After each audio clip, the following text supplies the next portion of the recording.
رہے گا قائم پہاڑ جب نہ رہے خدایا، تیرے منہ کی ایک بات بھی ٹلے گی نہ چاہے کچھ بھی ہو۔ عزیز ناظرین، میں ایاز ظریف آپ تمام دیکھنے والوں کو ہمارے روز کے بائبلی مطالعاتی پروگرام کی آج کی نئی قسط میں خوش آمدید کہتا ہوں۔ ابھی ہم زبور کی کتاب کا مطالعہ کر رہے ہیں اور آج ہم زبور 103 کا مطالعہ کریں گے۔ آج کے پروگرام کے آغاز سے پہلے میں اسٹوڈیو میں موجود خدا کے خادم کا خیر مقدم کروں گا۔ خوش آمدید بھائی۔ شکریہ بھائی۔ اور اسٹوڈیو میں آئے دیگر مہمانوں کو بھی خوش آمدید۔ بھائی یوسف، ہم نے اپنے فیس بک پیج پر ایک سوال بھیجا تھا کہ جو بھی زبور کی کتاب کی کسی آیت سے متاثر ہوا ہے وہ اپنے تجربے کو ہمارے ساتھ بانٹے کہ اس نے کیا پایا۔ جون یونان نے کہا کہ اس آیت نے میرے دل کو بہت چھوا، خداوند میرا چوپان ہے۔ ڈیوڈ توفیق نے کہا اس نے ہمارے گناہوں کے موافق ہم سے سلوک نہیں کیا اور ہماری بدکاری کے مطابق ہم کو بدلہ نہیں دیا۔ بسیم رشدی کہتے ہیں اے خداوند تو نے اپنے کلام کے مطابق اپنے بندے کے ساتھ بھلائی کی۔ جارج ساحر اور سما نے کہا مضبوط ہو اور تیرا دل قوی ہو، ہاں خداوند کی آس رکھ، مجھے سکھا کہ تیری مرضی پر چلوں اس لیے کہ تو میرا خدا ہے۔ جس دن میں نے تجھ سے دعا کی تو نے مجھے جواب دیا اور میرا حوصلہ بڑھا۔ مشکل حالات میں خدا کا زندہ کلام ایمانداروں کا حوصلہ بڑھاتا ہے۔ اب ہم زبور 103 کی طرف بڑھتے ہیں اور آپ ہمیں اس کا عنوان بتائیے۔ ہمارا خدا مبارک ہے۔ اس کی پہلی اور آخری آیت ایک سی ہے کہ اے میری جان خدا کو مبارک کہہ۔ اس زبور میں 7 مرتبہ مبارک لفظ کا ذکر ہوا ہے۔ یہ زبور اس بارے میں ہے کہ خدا مبارک ہے، خداوند مبارک ہے۔ جی۔ اے میری جان خداوند کو مبارک کہہ اور جو کچھ مجھ میں ہے اس کے قدوس نام کو مبارک کہے۔ اے میری جان خداوند کو مبارک کہہ، اس کی کسی نعمت کو فراموش نہ کر۔ وہ تیری ساری بدکاری کو بخشتا ہے، وہ تجھے تمام بیماریوں سے شفا دیتا ہے، وہ تیری جان کو ہلاکت سے بچاتا ہے، وہ تیرے سر پر شفقت اور رحمت کا تاج رکھتا ہے، وہ تجھے عمر بھر اچھی چیزوں سے آسودہ کرتا ہے، تو عقاب کی مانند اثر نو نوجوان ہوتا ہے۔ بھائی یوسف، وہ اپنی جان سے مخاطب ہے، اے میری جان خداوند کو مبارک کہے اور جو کچھ مجھ میں ہے اس کے قدوس نام کو مبارک کہے۔ اس نے خدا کے کاموں کا بیان کیا۔ بھائی یوسف، ان الفاظ سے کیا ظاہر ہوا؟ دیکھیں، میں کہوں گا کہ اس کی پہلی آیت میں خدا کے وجود کا ذکر ہے اور پھر دوسری آیت میں اس کے کاموں کا ذکر ہے، اور یہ اچھا ہے کہ ہم پہلے خدا کے کاموں کو جانیں۔ جو کچھ مجھ میں ہے اس کے قدوس نام کو مبارک کہے، اور پھر اس کے کاموں کو بھی جانیں۔ کتنا فرق ہے! مطلب کہ جب ہم خدا کی ہستی کو جانیں تو یہ سچ میں عبادت ہے، اور پھر اس کے کاموں کو جان کر اس کا شکر کرنا دراصل شکر گزاری ہے۔ خدا کی ہستی کی عبادت کرنا اور اس کی برکات کے لیے اس کی شکر گزاری کرنا دراصل یہ دونوں مختلف باتیں ہیں۔ صحیح۔ خدا کے کاموں میں لکھا ہے وہ تیری ساری بدکاری کو بخشتا ہے، وہ تجھے تمام بیماریوں سے شفا دیتا ہے۔ خدا ہمارے گناہوں کو معاف کرتا اور ہمیں بیماریوں سے پاک کرتا ہے۔ اس میں زیادہ اہم کیا ہے؟ یاد کریں کہ وہاں کے لوگ ایک مفلوج کو اٹھا کر خداوند کے پاس لائے اور وہ وہاں پر موجود تھا۔ خداوند کو ان کا ایمان دیکھ کر خوشی ہوئی اور وہ دروازے سے داخل نہ ہو سکے، اور اسی لیے انہوں نے چھت سے راستہ بنایا اور انہوں نے چھت کو کھولا اور مفلوج آدمی کی چارپائی خدا کے سامنے رکھی۔ یسوع نے ان کا ایمان دیکھ کر اس مفلوج سے یسوع نے کہا کہ اے بیٹے تیرے گناہ معاف ہوئے۔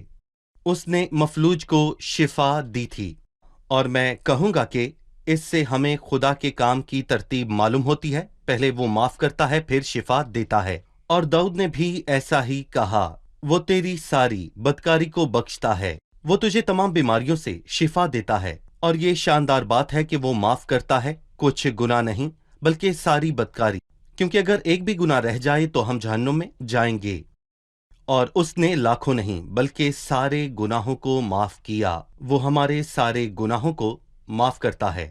بھائی یوسف، آپ ان کے لیے کیا کہیں گے جو گرجا گھروں میں صرف اس لیے جاتے ہیں کہ شفا حاصل کریں؟ وہ عبادات میں جاتے اور ٹی وی پروگرامز دیکھتے ہیں کہ ان کی ضروریات پوری ہوں، لیکن بڑے مقصد پر غور نہیں کرتے۔ آپ انہیں کیا کہیں گے؟ ایسے لوگوں کو خدا کے رحم کی شدید ضرورت ہے کہ وہ اپنی ترجیحات کو صحیح کر سکیں، اور ہم نے زبور 33 سے یہ سیکھا کہ کبھی کبھار خدا بیماری کو آنے دیتا ہے۔ وہ اپنے بستر پر درد سے تنبیہ پاتا ہے اور اس کی ہڈیوں میں دائمی جنگ ہے، تاکہ انسان کو اس کے مقصود سے روکے اور غرور کو انسان سے دور کرے۔ یعنی خدا بیماری آنے دیتا ہے تاکہ انسان توبہ کرے، مطلب کہ جب بیماری آتی ہے تو ہم توبہ کی طرف لوٹتے ہیں۔ اگر ہمارا یہی مقصد ہے کہ ہم شفا پا کر واپس گناہ میں اپنی زندگی کو بسر کریں تو آپ جہنم میں جائیں گے، تو پھر آپ کو دنیا میں صحت مند ہونے کا حقیقت میں کیا فائدہ؟ بھائی یوسف، بہت سے لوگ گناہ اور بیماری کو جوڑتے ہیں۔ جب کوئی کسی گھر میں داخل ہو کر بیمار کو دیکھے تو اس کو کہتا ہے آپ گناہ گار ہیں۔ اگر یسوع کے ساتھ آپ کا رشتہ ہوتا تو یہ بیماری نہ آتی، کیونکہ یسوع نے صلیب پر ہمارے دکھوں اور بیماریوں کے لیے اپنی جان دی۔ وہ سوچتے ہیں کہ ایماندار بیمار نہیں ہو سکتے، بیماری گناہ کی بدولت ہے۔ لہٰذا آپ اس پر کیا کہیں گے؟ ایک طرح سے میں کہوں گا کہ وہ درست ہیں، اور یقیناً گناہ اور بیماری میں تعلق ہے، لیکن میں یہاں پر کہوں گا کہ ان کا براہ راست کوئی تعلق نہیں، اور میں کہوں گا کہ ہمیں یاد رکھنا چاہیے کہ اب تک ایماندار یا مقدسین کے بدن کا کفارہ نہیں ہوا ہے۔ ان کی روح جان کا کفارہ دیا گیا ہے لیکن بدن کا نہیں، اس لیے مقدسین یا بزرگ جیسے رسول اور غیر قوموں کے رسول یعنی کہ پولس رسول کے جسم میں کانٹا چبھویا گیا، اور تیموتیس بیمار پڑا، اور ایک رسول مسیح کے کاموں کی فکر میں بیمار پڑ گیا، گناہ کی وجہ سے نہیں بلکہ مسیح کے کاموں کی فکر کی وجہ سے وہ بیمار ہوا اور مرنے کے قریب پہنچا۔ اس لیے یہ خیال درست نہیں۔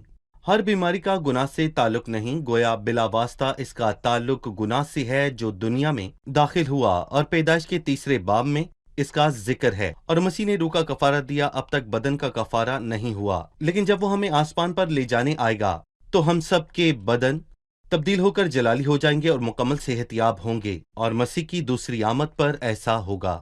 یہاں ہم لیں گے ایک چھوٹا سا وقفہ، اور وقفے کے بعد گفتگو کو جاری رکھیں گے۔ ناظرین، ملتے ہیں ایک چھوٹے سے وقفے کے بعد، ہمارے ساتھ رہیے۔ دل کی گہرائیوں سے خدا کی تمجید کریں۔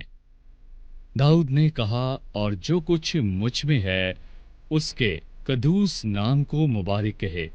عبادت بدن سے نہیں ہوتی بلکہ عبادت روح سے ہوتی ہے۔ عزیز بھائیو، ہمارا بدن خداوند کی تمجید نہیں کر سکتا، اسی لیے اکثر ہماری تمجید کی آواز مدھم ہوتی ہے یا ختم ہو جاتی ہے۔ اس کی کسی نعمت کو مت بھولیں۔ خداوند بھلا ہے، اس کے سب کاموں کے لیے اس کو مبارک کہیں۔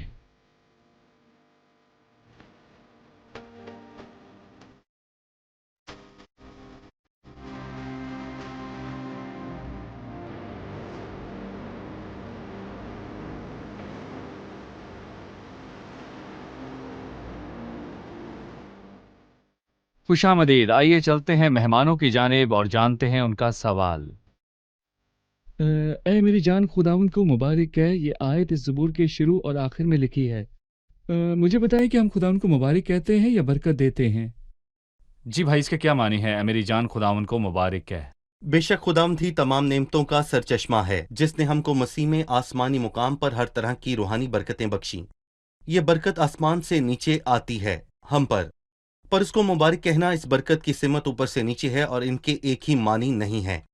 اور میں کہوں گا کہ ہم خداوند اپنے خدا کو کچھ نہیں دے سکتے، لیکن ہمیں چاہیے کہ ہم اس کی خصوصیات اور اس کی برکات اور اس کے جلال کا بیان کریں۔ ہم خدا کو مبارک کہتے ہیں، اس سے ہم خداوند کو کچھ نہیں دے سکتے بلکہ اس کا اقرار کرتے ہیں اور اس کی ہستی کا اعلان کرتے ہیں۔ بھائی یوسف، اس نے ہمیں برکت دی، اس لیے ہمیں چاہیے کہ اس کی دی ہوئی نعمتوں کے لیے اس کا شکر ادا کریں۔ جی بھائی یوسف، اس نے 5ویں آیت میں خدا کے کلام کے متعلق کہا، وہ تجھے عمر بھر اچھی اچھی چیزوں سے آسودہ کرتا ہے، تو عقاب کی مانند اثر نوجوان ہوتا ہے۔ اس نے نئے دور کی بات کی، وہ اچھی اچھی چیزیں بخشتا ہے۔ ہم عقاب کی مانند اثر نوجوان ہوتے ہیں۔ عقاب کی تشبیہ کے بارے میں بتائیں، اس میں کس قدر وضاحت ہے؟ جی ہاں، میں کہوں گا کہ کہا جاتا ہے کہ عقاب کی عمر بہت ہی لمبی ہوتی ہے۔ اور پھر میں کہوں گا کہ جب وہ کسی بھی وقت پر ایسا محسوس کرنے لگے کہ وہ بوڑھا ہو رہا ہے تو وہ ایسا کرتا ہے کہ وہ پہاڑوں کی چوٹیوں پر چلا جاتا ہے کہ جا کر اپنی چونچ کو چوٹی پر مارے، اور پھر وہ وہیں رہتا ہے جب تک کہ اس کے سارے پر جھڑ نہ جائیں اور وہاں اس کی نئی چونچ اور مضبوط اور نئے پر آ جاتے ہیں، اور کہتے ہیں کہ پھر وہ جتنی دیر تک چاہے زندہ رہ سکتا ہے۔ اس لیے لکھا ہے کہ تو عقاب کی مانند اثرنو جوان ہوتا ہے، لیکن خداوند کا انتظار کرنے والے اثرنو اثرنو زور حاصل کریں گے، وہ عقابوں کی مانند بالوں پروں سے اڑیں گے۔ یہ حوصلہ بخش الفاظ ہیں۔ خداوند سب مظلوموں کے لیے صداقت اور عدل کے کام کرتا ہے۔ اس نے اپنی راہیں موسیٰ پر اور اپنے کام بنی اسرائیل پر ظاہر کیے۔ جیسا کہ کہا کہ خداوند سب مظلوموں کے لیے صداقت کے کام کرتا ہے، اس نے اپنی راہیں موسیٰ پر اور اپنے کام بنی اسرائیل پر ظاہر کیے۔ اس سے کیا مراد ہے؟ دیکھیں، خداوند سب مظلوموں کے لیے صداقت اور عدل کا کام کرتا ہے، اور یہ خدا کا اصول ہے، اور مظلوم پریشان نہ ہو کیونکہ خدا موجود ہے۔ سب مظلوم، کوئی بھی مظلوم ہو، خداوند سب کے لیے ہے، اس نے خاص کا ذکر نہیں کیا۔ اور میں کہوں گا مظلوموں کے ساتھ انصاف کی ایک خوبصورت تصویر ہمیں مصر کے لوگوں میں ملتی ہے، اور میں کہوں گا کہ کئی دہائیوں تک ان کی تضحیک ہوئی اور صدیوں سے ان سے زبردستی کام لیا گیا اور ان کو کوڑے مارے گئے اور پیسے نہ دیے، پر خدا نے ان کو بچایا اور ان کا ازالہ کیا، اور نکلنے سے پہلے انہوں نے مصریوں کو لوٹا۔ کچھ لوگوں کو اس بات پر غصہ آیا، لیکن میں کہوں گا کہ اس پر غصہ کرنے والی بات نہیں، کیونکہ بہت سالوں تک انہوں نے کام کیا بنا پیسوں کے، اور یہ ان کا حق تھا، اور دراصل انہوں نے اپنا کام ختم کرنے کے بعد اپنی کمائی لے لی۔ انہوں نے جاتے ہوئے اپنی کمائی وصول کی، سود سمیت۔ تو کیا یہ عدل نہیں؟ خدا ان سب مظلوموں کے لیے صداقت اور عدل کا کام کرتا ہے، اور جیسے خدا نے ان کے ساتھ انصاف کیا، وہ مظلوموں کے لیے عدل کا کام کرتا ہے۔ مبارک ہے وہ جو کسی پر ظلم نہیں کرتا، کیونکہ خدا ظالموں کا حساب کرتا ہے۔ مسیح نے بھی ہماری خاطر ظلم سہا، وہ ستایا گیا تو بھی اس نے برداشت کی اور اپنا منہ نہ کھولا، بلکہ اپنے آپ کو سچے انصاف کرنے والے کے سپرد کرتا تھا، اور خداوند نے اس کے ساتھ عدل کیا، اور اسی واسطے اسے سر بلند کیا گیا۔ پھر موسیٰ اور بنی اسرائیل کے بارے میں بات ہوئی، اس نے اپنی راہیں موسیٰ پر اور اپنے کام بنی اسرائیل پر ظاہر کیے۔ ان دونوں میں کیا فرق ہے؟ دیکھیں، میں کہوں گا کہ زبور 95 میں بھی یہی خیال موجود ہے، اور اس کی 9ویں آیت میں لکھا ہے کہ اس وقت تمہارے باپ دادا نے مجھے آزمایا اور میرا امتحان کیا اور میرے کاموں کو بھی دیکھا۔ انہوں نے خدا کا کام دیکھا کہ اس نے دریا کے 2 حصے کیے اور چٹان سے انہیں پانی مہیا کیا، اور پھر اس نے ان کو کھانے کو من دیا، اور انہوں نے یہ سب دیکھا۔ اور پھر 10ویں آیت میں لکھا ہے، اور انہوں نے میری راہوں کو پہچانا۔ اس کے کام دیکھنے کے باوجود اس کی راہوں کو نہ جانا، لیکن موسیٰ کے لیے ایسا نہیں۔ اس نے اپنی راہیں موسیٰ پر اور اپنے کام بنی اسرائیل پر ظاہر کیے، اور میں یہاں پر یہ کہوں گا کہ خدا کے کاموں کو جاننا یہ پہلا مرحلہ ہے، یعنی کہ اس کی راہوں کو جاننا، مطلب کہ اس کی پسند، یا پھر میں کہوں گا کہ اس کی ناپسند کو جان لینا، یعنی جو قدوس خداوند کے نزدیک ہو اس کی راہوں کو جاننا، لیکن اس کے کام تو سب لوگ دیکھتے ہیں۔ جی، ایماندار خداوند کے قریب ہوتا ہے، جو بھی ایماندار خدا سے رشتہ قائم کرے اور اس کے قریب صحیح، رہے۔ بالکل۔ پھر 8ویں آیت میں لکھا ہے، خداوند رحیم اور کریم ہے، قہر کرنے میں دھیما اور شفقت میں غنی، وہ سدا جھڑکتا نہ رہے گا، وہ ہمیشہ غضبناک نہ رہے گا۔ اس نے ہمارے گناہوں کے موافق ہم سے سلوک نہیں کیا اور ہماری بدکاریوں کے موافق ہم کو بدلہ نہیں دیا، کیونکہ جس قدر آسمان زمین سے بلند ہے، اسی قدر اس کی شفقت ان پر ہے جو اس سے ڈرتے ہیں۔ جیسے پورب پچھم سے دور ہے، ویسے ہی اس نے ہماری خطائیں ہم سے دور کر دیں۔ بھائی، ان آیات میں بیان ہے کہ خدا نے ہمارے گناہوں کے ساتھ کیا کیا، لہٰذا اس کے اس سلوک پر آپ کی کیا رائے ہے؟ دراصل مجھے 10ویں آیت پسند آئی، جہاں لکھا ہے کہ اس نے ہمارے گناہوں کے موافق ہم سے سلوک نہیں کیا۔ آخر کیوں؟ اس کی وجہ ہے کیونکہ جس قدر آسمان زمین سے بلند ہے، اسی قدر اس کی شفقت ان پر ہے جو اس سے ڈرتے ہیں۔